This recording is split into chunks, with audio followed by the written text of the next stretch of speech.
खबर तक के धर्मानुरागी दर्शक वृंद, खबर तक के धर्मखंड के अंतर्गत आज मैं जिस कथा प्रसंग को लेकर आप सबके समक्ष उपस्थित हुआ हूं, उस कथा प्रसंग का संबंध एक महान धनुर्धर एकलव्य और गुरु द्रोणाचार्य से है।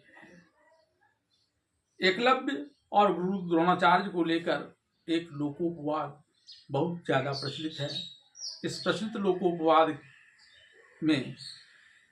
यह कहा गया है कि आचार्य द्रोण ने एकलव्य के नीच भील जाति से होने के कारण उनका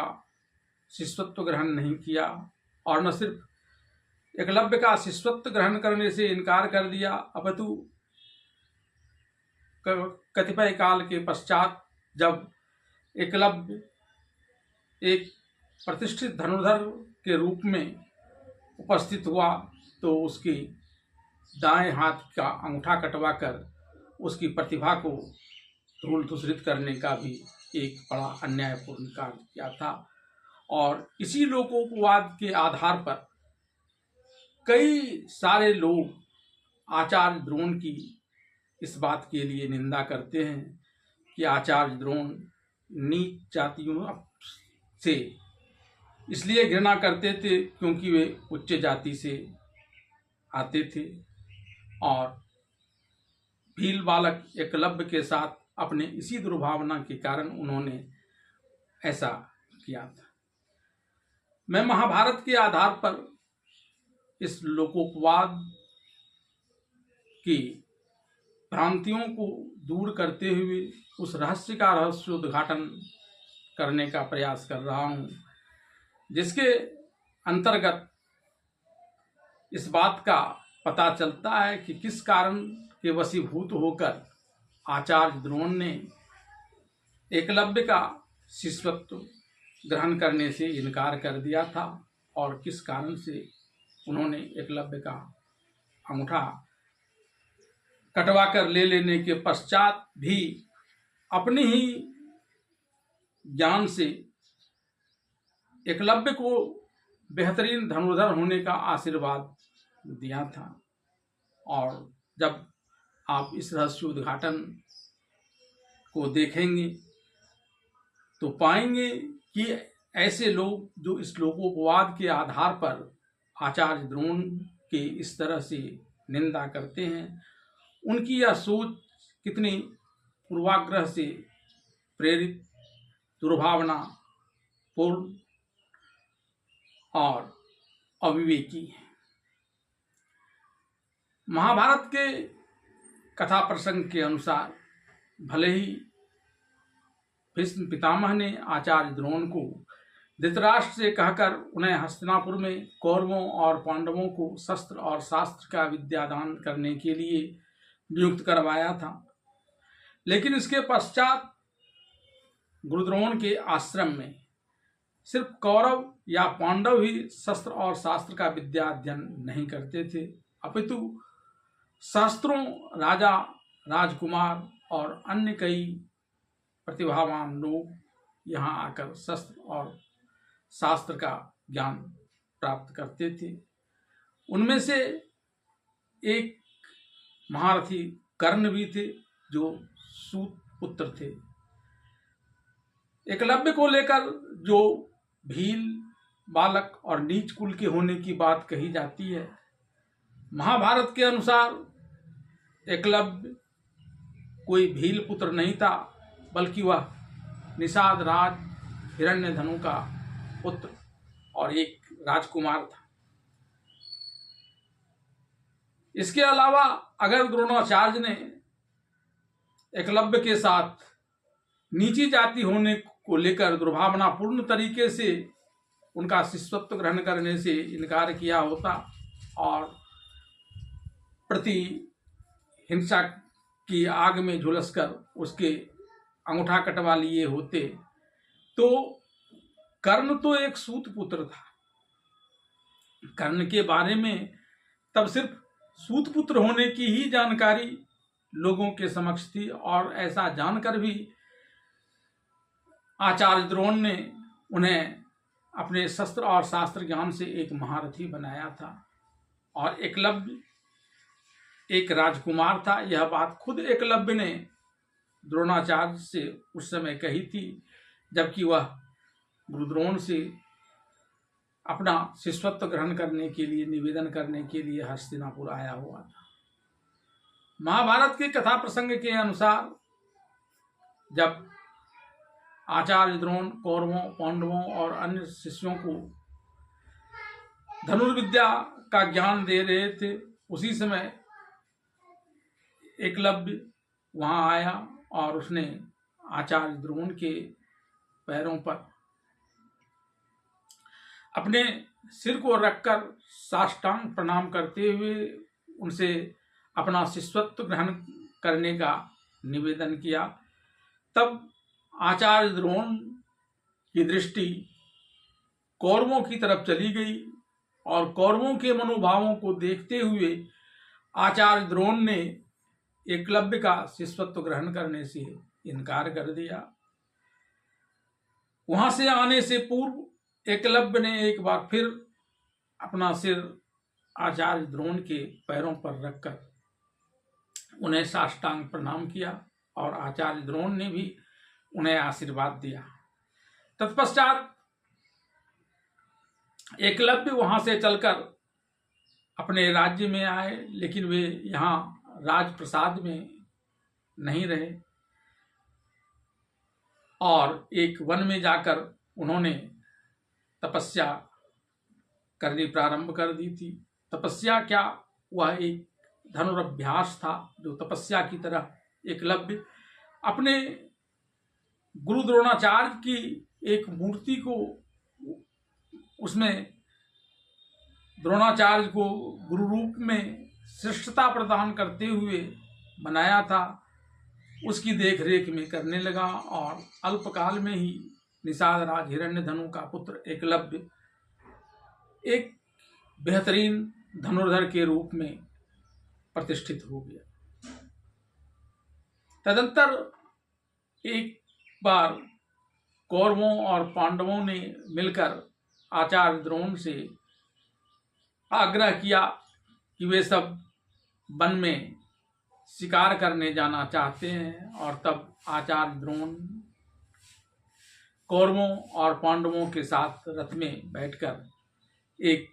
निकटवर्ती वन में गए, जो उस निषाद राज हिरण्यधनु का वन क्षेत्र था।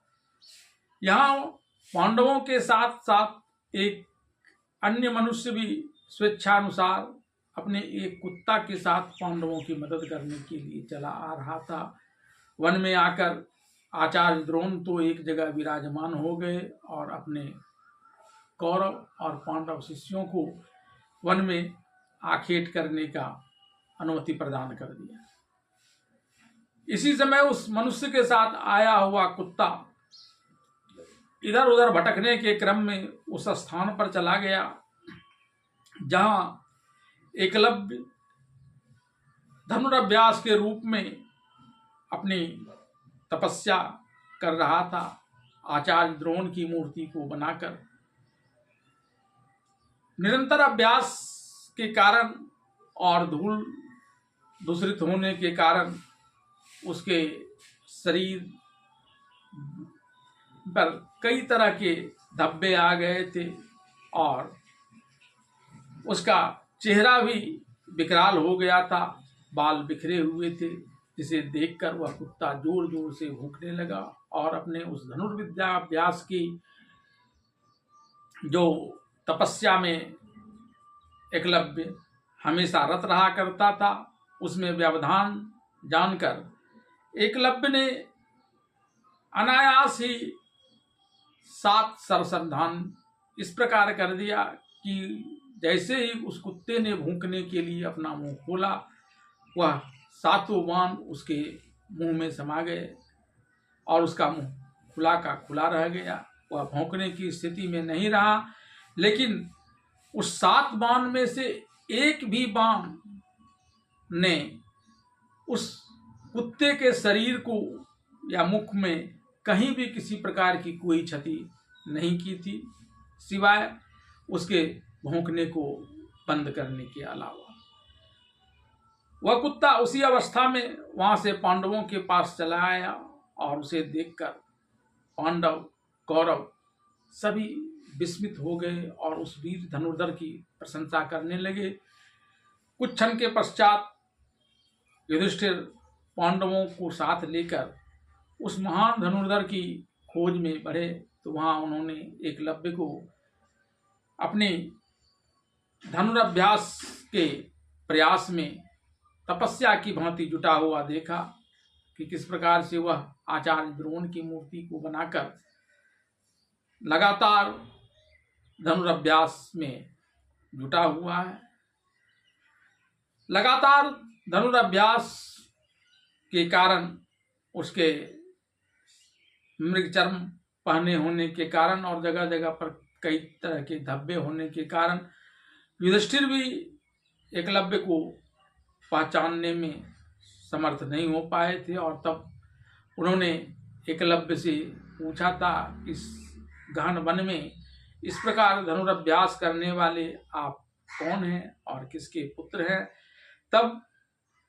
एकलव्य ने उन्हें कहा, वीरों, मैं निषादराज हिरण्यधनु का पुत्र एकलव्य हूँ और मैं आचार्य द्रोण का शिष्य हूँ। यह बात सुनकर पांडव वहां से वापस आचार्य द्रोण के पास आए और वहां घटित सारी बातें आचार्य द्रोण को जैसा का तैसा सुना दिया। यह सुनकर अपने उस शिष्य एकलव्य की प्रतिभा पर आचार्य द्रोण मन ही मन प्रमुदित हुए, लेकिन वहां खड़ा अर्जुन ने इसे अपने लिए एक संकेत मानते हुए आचार्य द्रोण को अपने साथ लिया और एकांत में आकर यह बात कही कि आपने तो मुझे छाती से लगाकर कहा था कि आपका कोई दूसरा शिष्य मुझसे बेहतर नहीं हो सकता, फिर यह निषादराज हिरण्यधनु का पुत्र एकलव्य किस तरह से मुझसे भी श्रेष्ठतर होने के प्रयास में जुटा हुआ है और निरंतर सफलता की ओर बढ़ता चला जा रहा है। यह सुनकर आचार्य द्रोण ने मन ही मन कुछ विचार किया और तत्पश्चात सब्यसाची अर्जुन को लेकर एकलव्य के उस साधना स्थल जहाँ वह आचार्य द्रोण की प्रतिमा बनाकर गुरु रूप में प्रतिष्ठित करते हुए निरंतर धनुर्विद्याभ्यास में जुटा हुआ था, वहां आने लगी। जैसे ही एकलव्य की नजर आचार्य द्रोण पर पड़ी, एकलव्य ने उनकी आगवानी की और उनके चरणों पर अपना मस्तक रखकर साष्टांग प्रणाम करते हुए उनसे निवेदन किया कि आपको गुरु मानकर मैंने यह विद्या प्राप्त की है, ऐसे में गुरु दक्षिणा के रूप में आपको देने के लिए मेरे पास कुछ भी अधेय नहीं है, आप मुझसे गुरु दक्षिणा माने। तब आचार्य द्रोण ने एक दो पल कुछ विचार किया, अर्जुन की तरफ देखे और फिर उसने एकलव्य से उसके दाहिने अंगूठी को काटकर गुरु दक्षिणा देने की बात कही। तमाम लोगों को यह लगता है कि इस प्रकार से आचार्य द्रोण ने अब तक जो ज्ञान अर्जन किया था, एकलव्य ने गुरु द्रोण को गुरु मानकर उस गुरु की भूमिका पर ही आचार्य द्रोण के कृत्य ने पानी फेर दिया और बड़ा अन्याय एकलव्य के साथ हो गया। लेकिन एकलव्य को ऐसा तनिक भी नहीं लगा, वह वैसे ही शांत और स्थिर चित्त होकर उदात्त भाव से तत्काल अपने दाहिने हाथ के अंगूठे को विच्छेद करते हुए अपने गुरु को गुरु दक्षिणा देकर आह्लादित होकर वहां खड़ा हो गया। तब आचार्य द्रोण जब वहां से चलने लगे सब्यसाची अर्जुन को लेकर, तब इशारों ही इशारों में उन्होंने एकलव्य को, जो अपलक उसकी तरफ देखे जा रहा था निष्ठा भाव से, उसे यह बता दिया कि किस प्रकार से मध्यमा और तर्जनी के संयोग से सरसंधान